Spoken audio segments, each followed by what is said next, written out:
Una crisis generalmente es un desafío de adaptación. ¿Por qué? Porque te cambian las condiciones de vida a las que estás acostumbrados. Siempre respondés de una manera establecida, desde un protocolo. Si sos una empresa, bueno, tenés los protocolos de calidad, de seguridad, los protocolos administrativos.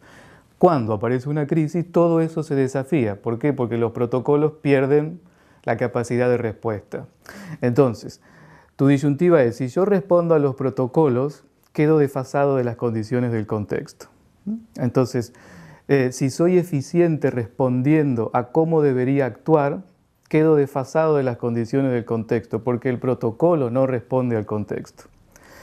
Si respondo al contexto, soy ineficiente, pero soy eficaz, porque estoy de alguna manera teniendo una sintonía con el contexto. ¿El problema cuál es? Cuando te cambian tan rápidamente las condiciones de vida. Si te cambian cada 2 meses normas políticas, normas regulativas, financieras, macroeconómicas o técnicas, no hay protocolo que aguante esa voracidad de cambios. Entonces ahí viene un poco el sentido de que ¿cómo puede ser que siendo ineficientes seamos eficaces?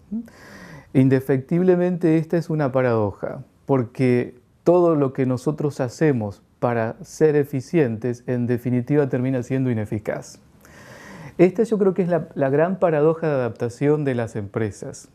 Muchas veces las empresas corren detrás de los protocolos, certificarse en calidad, que a veces suele ser, dependiendo las épocas del año o las épocas productivas, como una moda. Si bien es importante y es necesario para avanzar sobre determinados mercados productivos, hay que tener cuidado porque a veces la rigidización es tan grande de una empresa que perdió su capacidad creativa. Por establecerse dentro de un protocolo, pierde el contacto con el contexto. Hay que tener en cuenta que casi todos los diseños empresarios, más o menos rígidos, responden a una cuestión introspectiva. Lo que buscan es la eficiencia de los protocolos, es decir, ser eficientes en cumplir las metas, los indicadores, pero pierden el contacto con el contexto. Entonces, el desafío hoy más grande es cómo tener una oreja puesta en cómo se va moviendo el contexto, que es algo mucho más amplio que mirar los titulares de los diarios, ¿no? Porque a veces uno cree que el contexto está en los titulares de los diarios o en los noticieros. Y hay que tener una mirada mucho más amplia de la realidad. Hay muchas más variables que se están moviendo y que si uno se queda mirando lo pequeño o lo chiquito del mundo conocido, corre riesgos de enfrentarse a crisis porque subestima determinados actores, subestima determinados movimientos o desconoce determinadas condicionantes del mercado. Entonces, ahí yo creo que está la gran paradoja de adaptación. Cómo flexibilizar los protocolos organizacionales de toda índole, administrativos, técnicos, logísticos, comerciales, para estar en sintonía con el contexto. Porque si no, la lógica de todo empresario a veces es tratar de atrapar el contexto o tratar de encajar el contexto a sus protocolos. Y eso es una ilusión muy riesgosa en este momento. Una empresa es una organización y estas estructuras organizacionales, mientras más grandes, son cada vez más rígidas para poder sostenerse en un crecimiento ordenado y constante.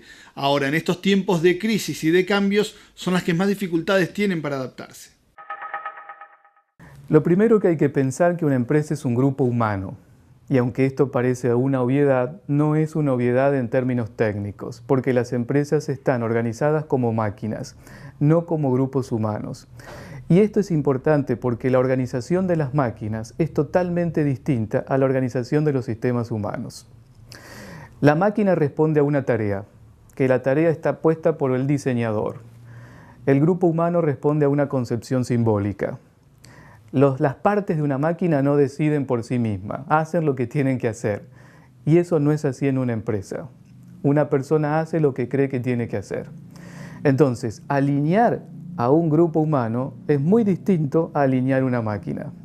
Entonces, ¿cómo organizar un grupo humano? Yo creo que ese es el gran desafío. Nosotros tenemos una tradición de querer alinear grupos humanos como si fuesen engranajes de una máquina. Y ahí es donde está la brecha de organización. El grupo humano va detrás de algo que le encuentra sentido. Una visión, una perspectiva, un sueño, un trabajo trascendente.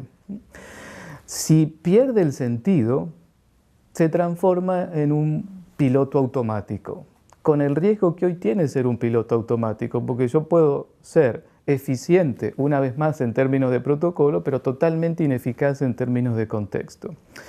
Entonces, creo que el factor más importante para alinear un grupo humano es no perder de vista el rumbo.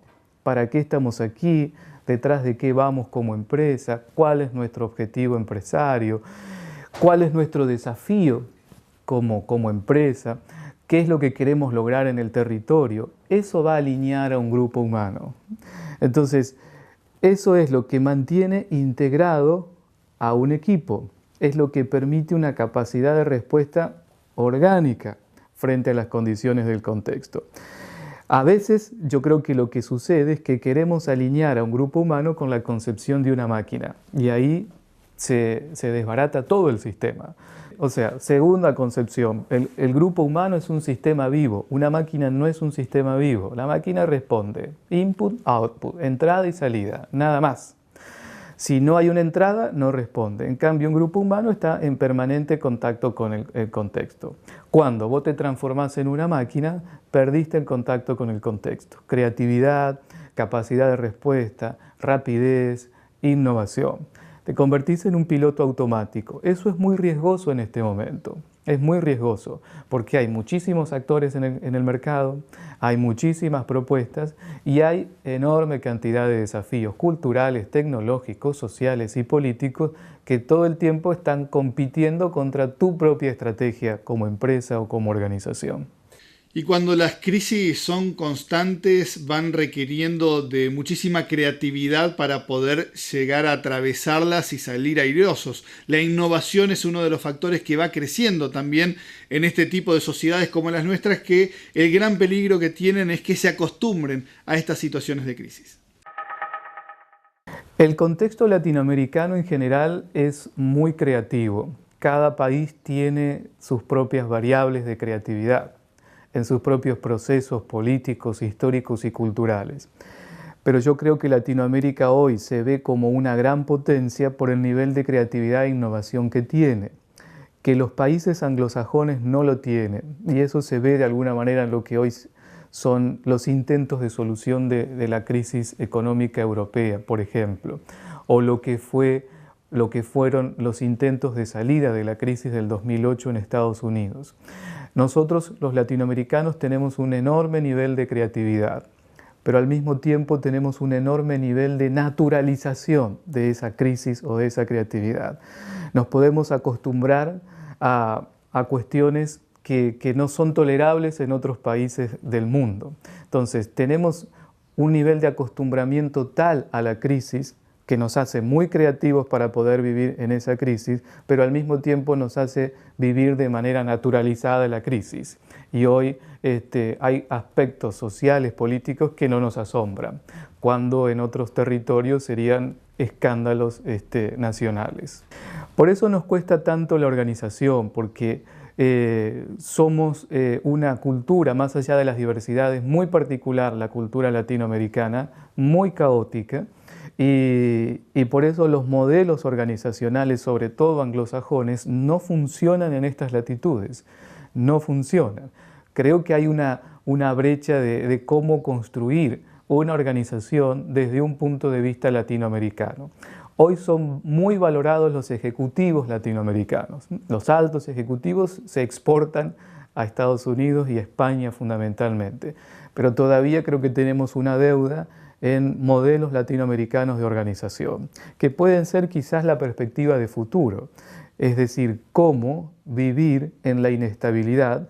Y creo que el gran desafío para nosotros los académicos latinoamericanos es cómo construir modelos que permitan vivir en la inestabilidad. Eso todavía yo creo que no está del todo desarrollado, y hay personalidades que serían los grandes empresarios o los empresarios exitosos que han hecho de sus empresas modelos organizacionales para vivir en la inestabilidad.